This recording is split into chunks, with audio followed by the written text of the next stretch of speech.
What does it mean that the United States is the largest prisoner of war camp in the history of the world? I was in a course several years ago called Heal Thyself, a transformative cultural competency initiation for people racialized as white. It was taught by the Remember Institute, so shout out to them. And one of the guest teachers started off their lecture with that. And it provided this incredible context for a way to view what we were doing and how we were doing things and systemic structures and all of that. And so I'm really excited on this episode that that guest teacher is here and we're going to be talking about that.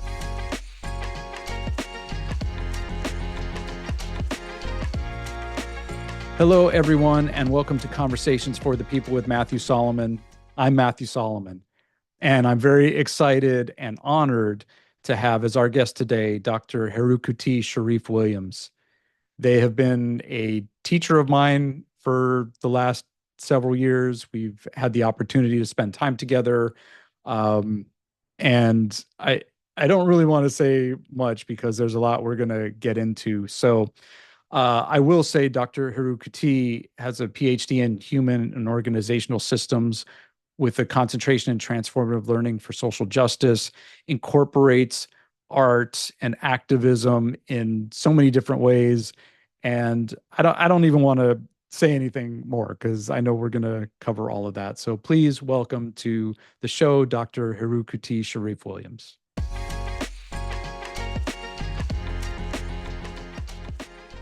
Dr. Herukhuti Sharif Williams, thank you so much for being here.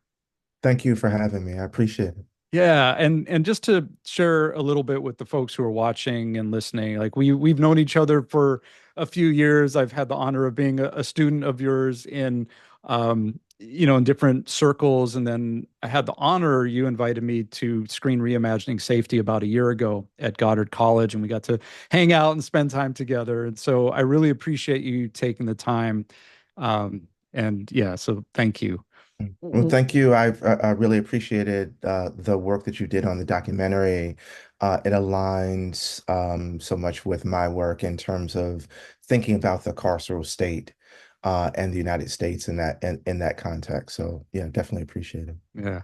So one of the things that I'm really excited to talk to you more about, and it's actually something you've said that I've quoted you on many times to be honest, is the idea or the reality that you've said that the United States is the largest prisoner of war camp in the history of humanity.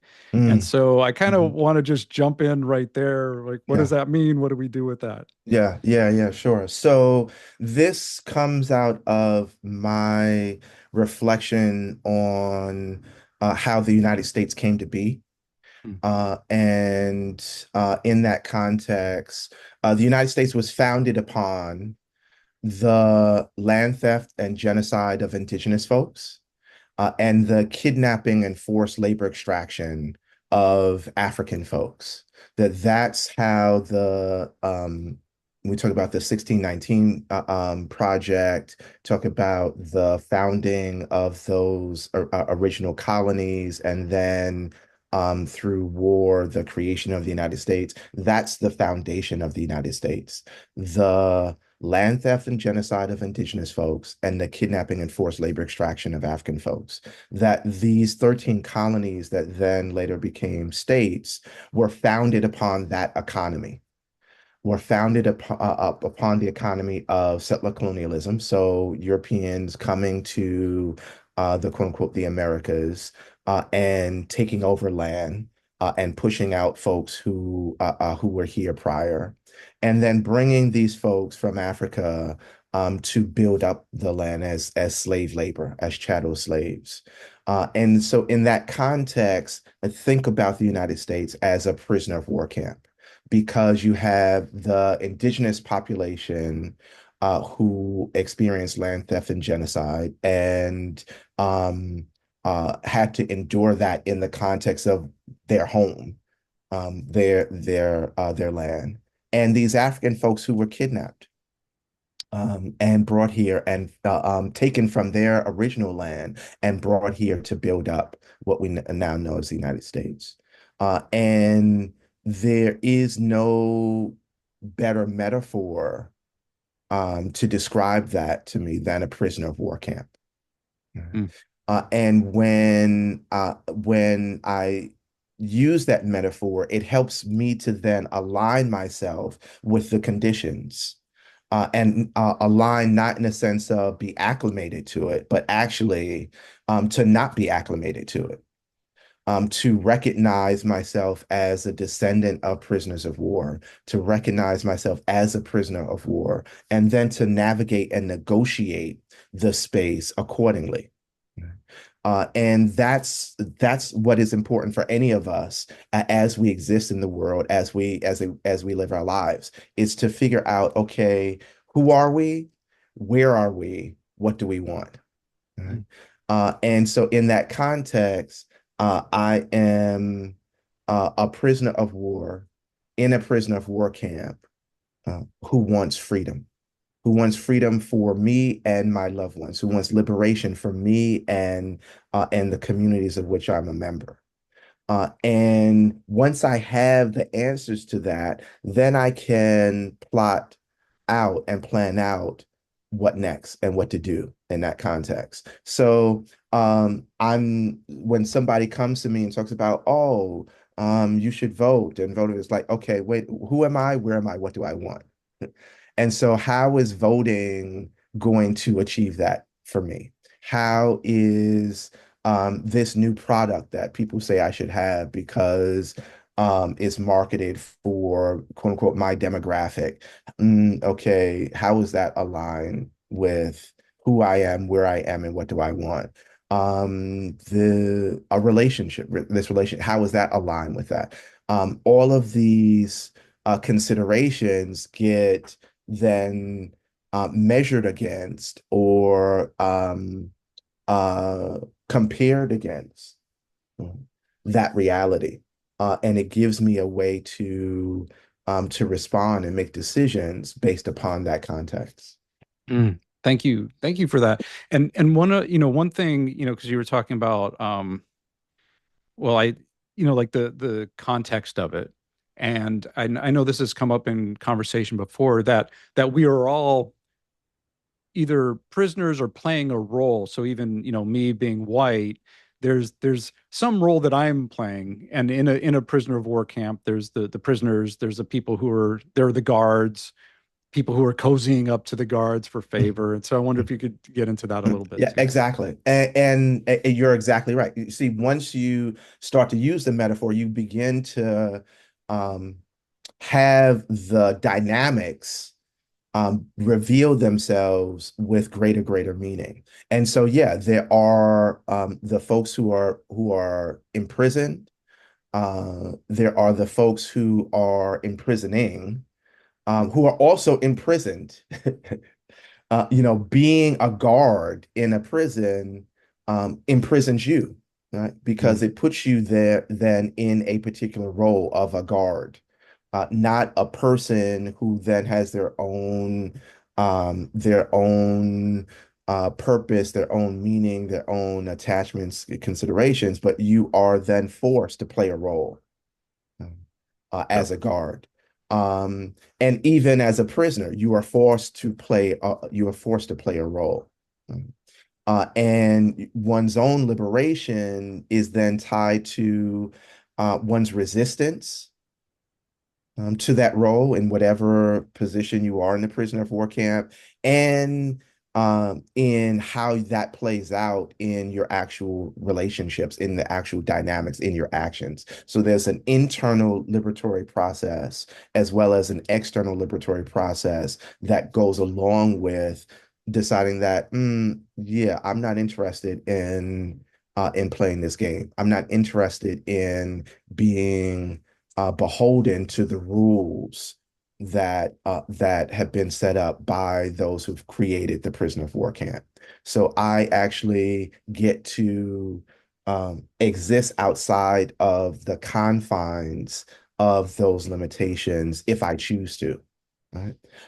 But I could also choose to, similar to like the Matrix movies, I could also choose to, oh no, let me just stay hooked up into the machine, Mm, and let me play my role effectively in that context. mm, Um, and we all get to observe and consider the roles that folks are playing and the decisions that folks are playing in the context of the prisoner of war camp. yeah. It was, I love that you brought up The Matrix actually, because um, aside from it being one of my favorite movies, that at the time I was like, I can't believe they made a movie about this.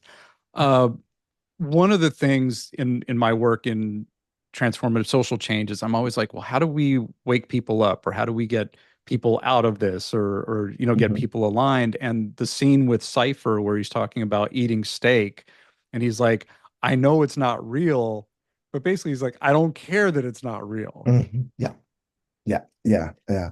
And that's how folks collude with Mm, with their own oppression or the oppression of others in the prison of war camp by saying, well, yeah, I know that in order for me to experience a particular quality of life, that necessarily means that other folks will experience harm.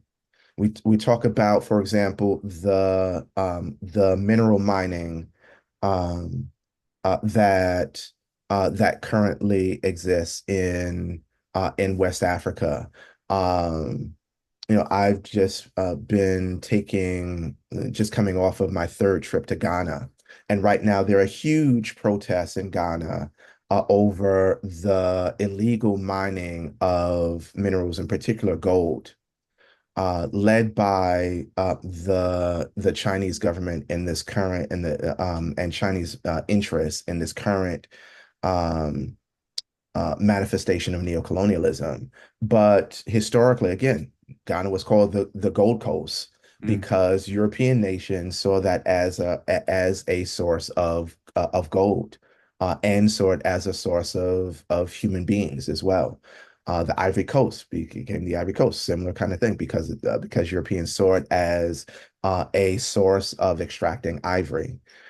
So uh, the uh, the practices of extraction are on us all the time and invite us into collaboration, into collusion. mm, In order for me to use this iPhone, I have to participate in the marketplace that of supply and demand that makes iPhones um, necessary and desirable, that lead to then the dehumanizing, extractive, oppressive, neocolonial practices that exist in the Congo.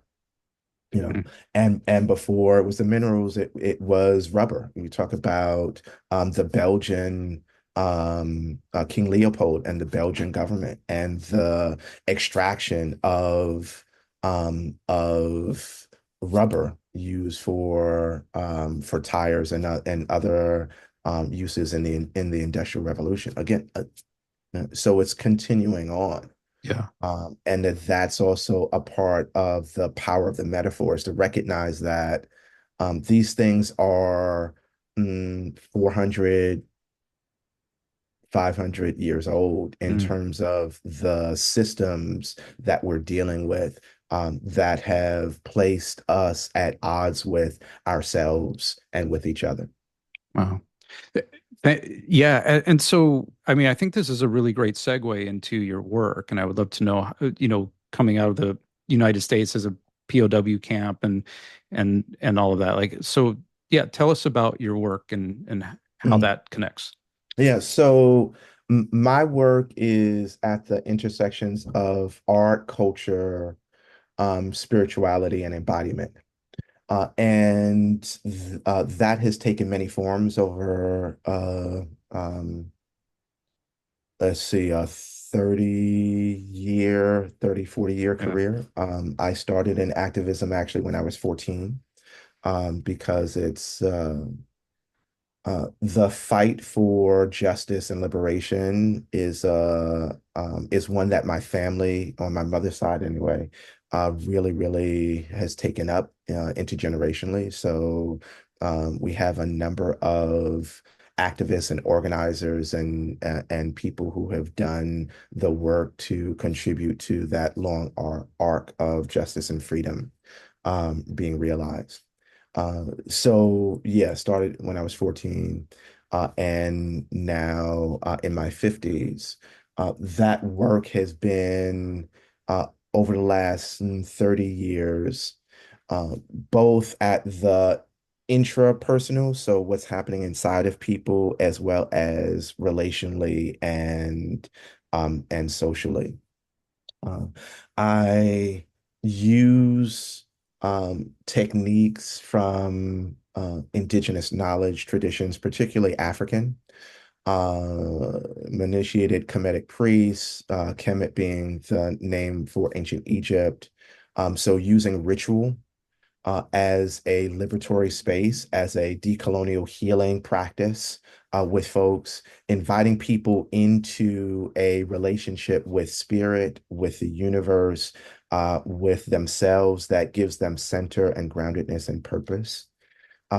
Also, having worked with Dr. Malidoma Somé in the indigenous knowledge traditions of the Dakar people of Burkina Faso and Ghana, as well. Again, using ritual and embodiment, so how we move in space, and allowing our bodies to tell the story of what we have experienced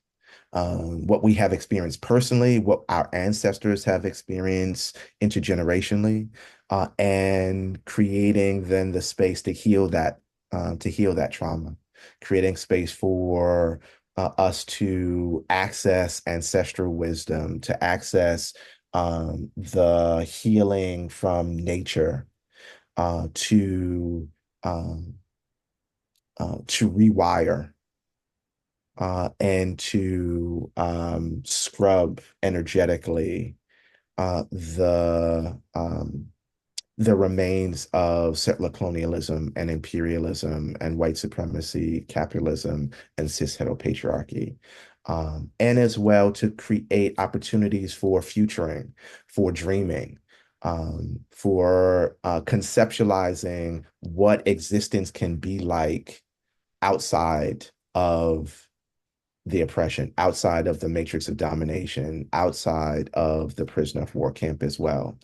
Because it's important, I believe, for folks to hold and have that sense of what else is possible, what else existed. So there's also that historical context as well of bringing people in relationship with the history, as well as with their dreaming, to inspire and to generate the motivating force to make change, internal change as well as external change, because the operating system of the status quo is such that it pressures us and requires us to maintain the status quo. Mm. So it takes a lot of additional energy, alternative energy, to do something different and to be different in that context, in the space, to be um, um, not acclimated to the status quo, to Mm. be in opposition to the status quo, to feel it as a invasion of personhood, and to elbow yourself and create some space for you to have some free range of movement uh, in that context. Mm. And I know that you started a project in Ghana recently, and that's an extension of this work. So I'd love for you to share about that. Yeah, so December of last year, December of 2023, I had the opportunity to participate in a study tour, a 10-day study tour in Ghana, in which we we visited cultural and historic sites that are significant to Ghanaians. We visited cultural and historic sites that are significant in the the transatlantic trade in slavery, as well as cultural institutions and cultural spaces that are just meaningful to contemporary Ghana. So while in the forts that Europeans created that dotted the coast of West Africa, particularly in well, the nation state that we call Ghana in contemporary context. Um, I had the opportunity to go into the dungeons in which the millions of African people uh, experience, and had a conversation with two ancestors in that context. One, my maternal great grandmother, and another who did not reveal their name to me.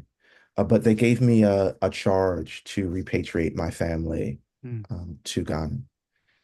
And I had known through some previous DNA testing that on my mother's side, we have a strong Akan lineage, and the Akan people are a constellation of folks that make up the majority of the folks in Ghana and also some folks in the Ivory Coast. So this ancestral call, um, while it was a surprise, it wasn't shocking.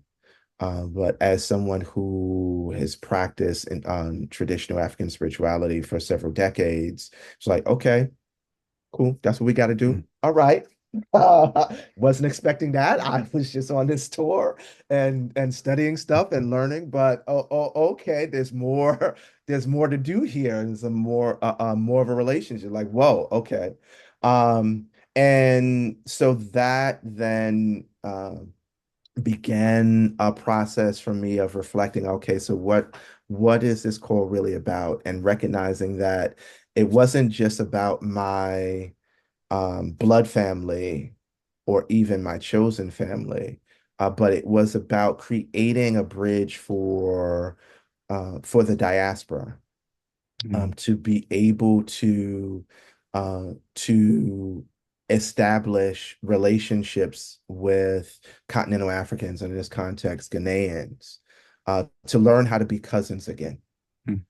because that is a part of our healing journey, our decolonial healing journey. And so the idea of a cultural and creative arts center emerged from that. And so I started to work on that concept, and that's led to the envisioning of the Anansi Center for Arts and Culture, which will be a culture and creative arts center that provides education and training for youth and adults in the central region of Ghana, in the arts and creative arts and cultural arts that have been produced and come out of people of African descent in the various artistic mediums. So visual arts, textile arts, performing arts, cooking arts, martial arts, Mm.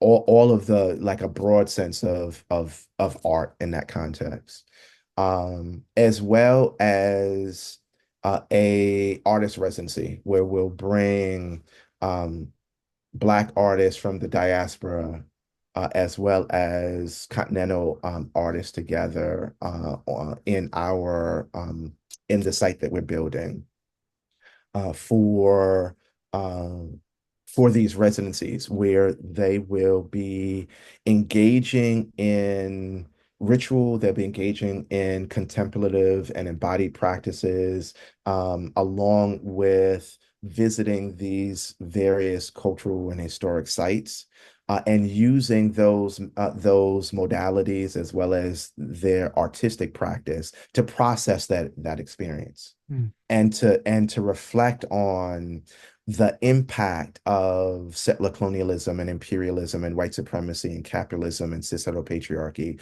on themselves as people, but also as artists and members of community. And to think together about and therefore and then what? What do we want to do as cousins who are reclaiming that cousinship, cousins who are reclaiming that relationship? And as artists, how do we want to collaborate? What do we want to build together? What do we want to dream together? And sharing those healing journeys with others and with the world. Mm. So the Anansi Center will hold space for all of these kinds of experiences, reflections for diasporic Africans as well as continental Africans.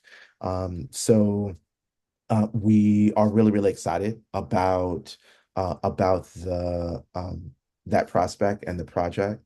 I just came back from completing the securing of the land.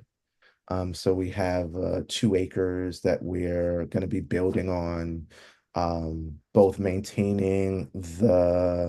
um, maintaining the flora that are on the land that we can use to do things like ecological programming and herbal medicine, and also building out a farm as well on the land. Mm. Uh, so yeah, we just completed that process of securing the land, and the next step is to develop further. So we're going to be launching a fundraising campaign, and I know you have the links so folks can find out more about the project and how they can contribute to it through those links. And then yeah, launching the programming in the next 2 years. So it'll take us about 2 years to build. And yeah, looking forward to it. We're also looking to host international arts festivals Mm. in the community as well, to bring folks to the area and share the work that is happening across the globe for Black artists. So film festivals and poetry and writing festivals and music festivals and those kinds of things as well. So really using art as resistance, Mm. using culture as revolutionary practice. Yeah, wow. That's incredible. I know we're getting short on time.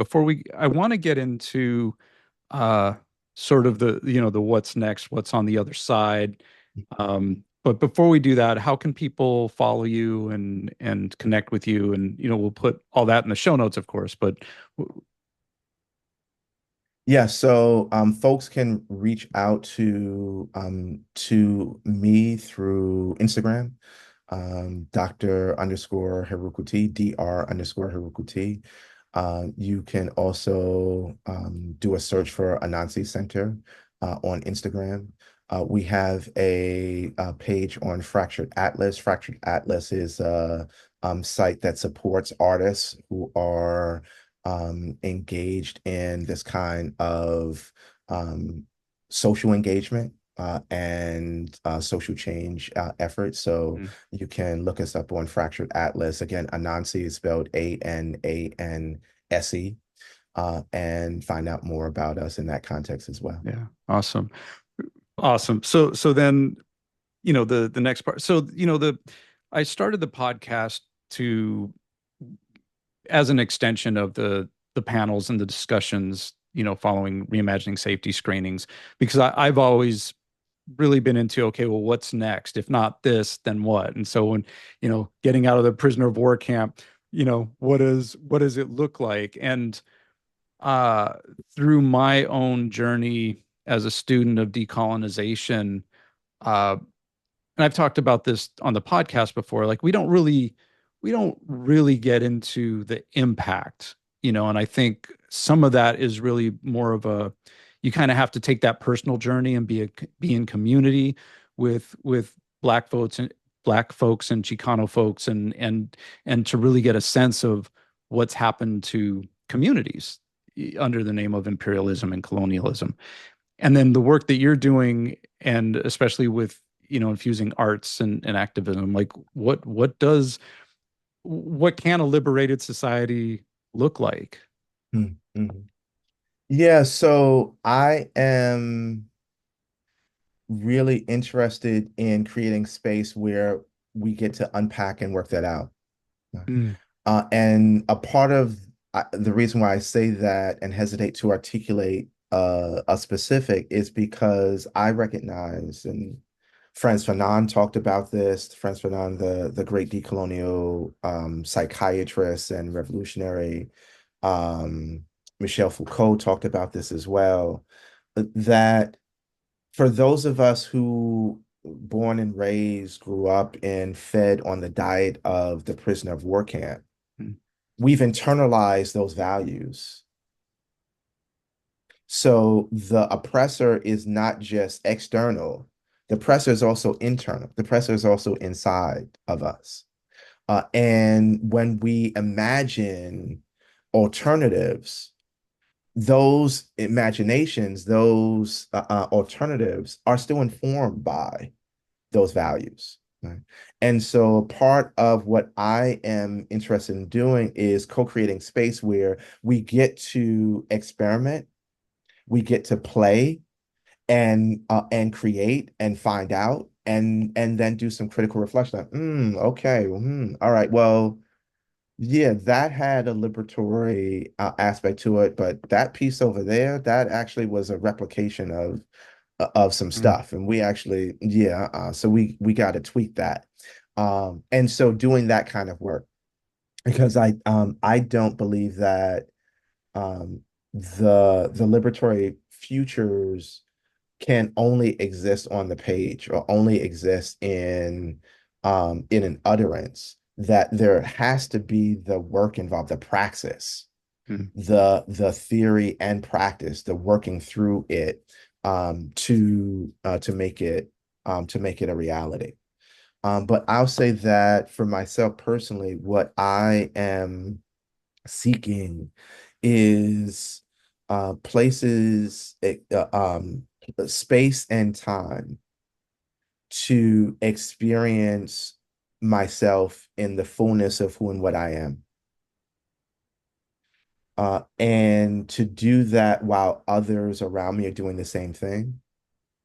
Uh, and to coexist in that space in ways that are um, mutually nourishing, sustaining, and not extractive and not debilitating. I am uh, invested in the experience of sharing resources